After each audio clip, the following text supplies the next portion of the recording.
গতকালকে থেকে এইরকম স্ক্রিনশট আপনারা অনেকেই আমার সাথে শেয়ার করছেন যে আসলে এই নতুন নোটিফিকেশনটি আসলে কি এবং ফেসবুক কেন দিল, এর কাজ কি, এখান থেকে কিভাবে আপনারা বেনিফিট নিতে পারেন। তো বন্ধুরা, আজকের এই ভিডিওটিতে এই স্ক্রিনশট সম্পর্কে বিস্তারিত আলোচনা করব এবং এর কাজ কি এবং এই নোটিফিকেশন কেন দিল এই বিষয়টি সম্পর্কে আরও বিস্তারিতভাবে জানতে পারবেন।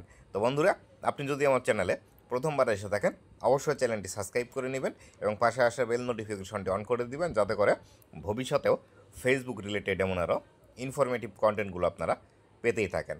তো বন্ধুরা, এইখানে যে বিষয়টি লেখা আছে সেই বিষয়টি আগে বোঝার আমরা চেষ্টা করি। এখানে কি বিষয়টি লেখা আছে, আপনারা অনেকেই বলেন যে আমরা ইংরেজি পড়তে পারি, ইংরেজি আমরা ভালো বুঝি, আপনাকে অত ইংরেজি পড়ে আমাদেরকে বাংলা করে বোঝাতে হবে না। তো বন্ধুরা, আপনি হয়তো ইংরেজি খুব ভালো বোঝেন, কিন্তু আমার যারা অন্য দর্শক আছে তারা কিন্তু অনেকেই ইংরেজি ভালো বোঝে না বা ইংরেজি পড়ে তারা বাংলা করতে পারে না। তার জন্য শুধুমাত্র আপনার জন্য নয়, সকলের জন্যই কিন্তু আমার এই ভিডিওটি তৈরি করা, যাতে করে একটি ভিডিও দিয়ে আমার যারা দর্শক আছে সকলেই যাতে বিস্তারিত বিষয়গুলো বুঝতে পারে। তার জন্যই কিন্তু আমি ইংরেজি পড়ে পড়ে সেগুলো আবার বাংলা করে দেওয়া এবং বুঝিয়ে দেওয়ার চেষ্টা করে থাকি। অনেকেই বলে থাকেন আমি ভিডিওতে বেশি কথা বলি। আসলে ভিডিওতে বেশি কথা না বললে বোঝানো পসিবল নয়, কারণ আপনারা যারা একটু ভালো বোঝেন বা অল্প কথাতেই বুঝে যান তারা কিন্তু সেই বিষয়টি খুব তাড়াতাড়ি ক্যাচ করতে পারেন। কিন্তু এমনও আমার দর্শক আছে যারা অল্প করে বোঝালে বা অল্প বিষয়গুলো বিস্তারিতভাবে আলোচনা না করলে বুঝতে পারে না। তো তাদের জন্য আমার ভিডিও তৈরি করতে হয়। অবশ্যই এই বিষয়টি মাথায় রাখবেন যে আসলে এই ভিডিওটি শুধুমাত্র যারা বুদ্ধিমান লোক আছে তারা দেখবে না, যারা একটু কম বোঝে তারাও ভিডিওটি দেখবে। তো তার জন্য তো আলাদা করে ভিডিও তৈরি করা পসিবল নয়। তার জন্য আমি একটি ভিডিওতেই সকল বিষয়গুলো বিস্তারিতভাবে বোঝানোর চেষ্টা করি। তো এখানে যে বিষয়টি লেখা আছে, trending ideas for the inspiration hub can spark new content for you, get inspired now. তো এখানে লেখা আছে ফেসবুকের যে ইন্সপিরেশন হাব বিষয়টি আছে এর মধ্যে ট্রেন্ডিং কিছু আইডিয়া আছে যেগুলো আপনি দেখে সেই অনুযায়ী যদি কাজ করেন তাহলে আপনার কন্টেন্টের মধ্যে স্পার্ক আসবে বা এই কন্টেন্টগুলো আরও বেশি দর্শকদের কাছে পছন্দ বেশি হবে। এই বিষয়টি কিন্তু এখান থেকে বোঝাচ্ছে। তো এখানে লেখা আছে গেট ইন্সপায়ার্ড নাও, আপনি এখান থেকে ইন্সপায়ার্ড হতে পারেন। এরকম নোটিফিকেশন আসলে আপনি যদি এই নোটিফিকেশনের উপর ক্লিক করেন তাহলে সেই ক্ষেত্রে এরকম আরেকটি ইন্টারফেস দেখতে পাবেন। তো এখানে এরকম ইন্টারফেস আসলে এর মধ্যে আপনি কোন বিষয়গুলো পাবেন সেটি একটু আলোচনা করি। আর এখানে আমি স্ক্রিনশট দিয়ে আপনাদেরকে দেখাচ্ছি, যে স্ক্রিনশটগুলো আপনাদের মতোই একজন ভাই আমাকে পাঠিয়েছে। কালকে থেকে আমি অনেকগুলো স্ক্রিনশট পাচ্ছিলাম এরকম।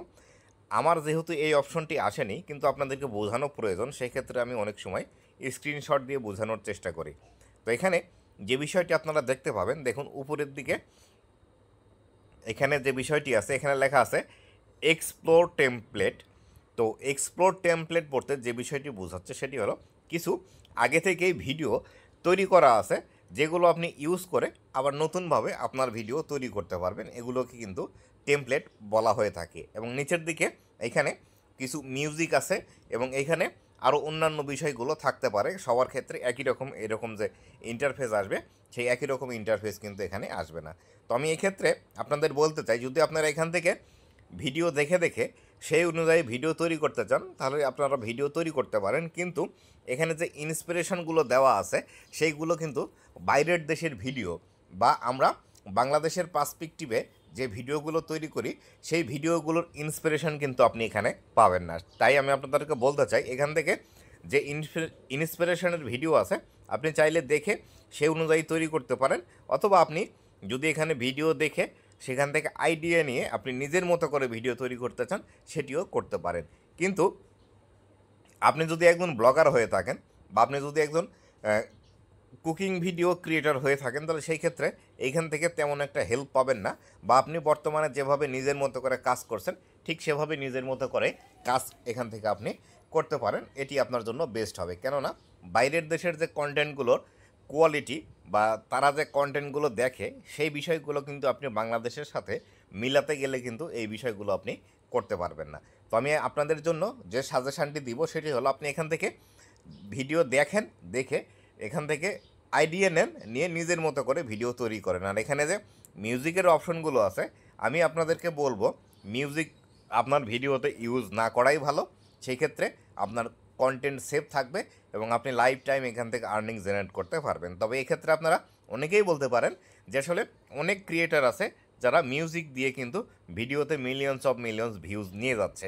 আমি তাদের জন্য বলতে চাই, যারা ভিডিওতে মিউজিক ইউজ করে তারা অলরেডি কিন্তু ফেসবুকের মধ্যে দীর্ঘদিন যাবৎ কাজ করছে, তাদের এক্সপেরিয়েন্স হিউজ পরিমাণে হয়েছে এবং তারা এই এক্সপিরিয়েন্সের বেসিসেই কিন্তু মিউজিকগুলো ইউজ করে এবং তাদের ভিডিওতে প্রবলেম আসে না। আপনি একদমই এখন বর্তমানে নতুন আছেন, সেই ক্ষেত্রে আমি আপনাদেরকে বলবো ফ্রেশ আপনার নিজের কন্টেন্ট নিজে তৈরি করুন, নিজের ফেস দেখিয়ে নিজের ভয়েস দিয়ে ভিডিও তৈরি করুন।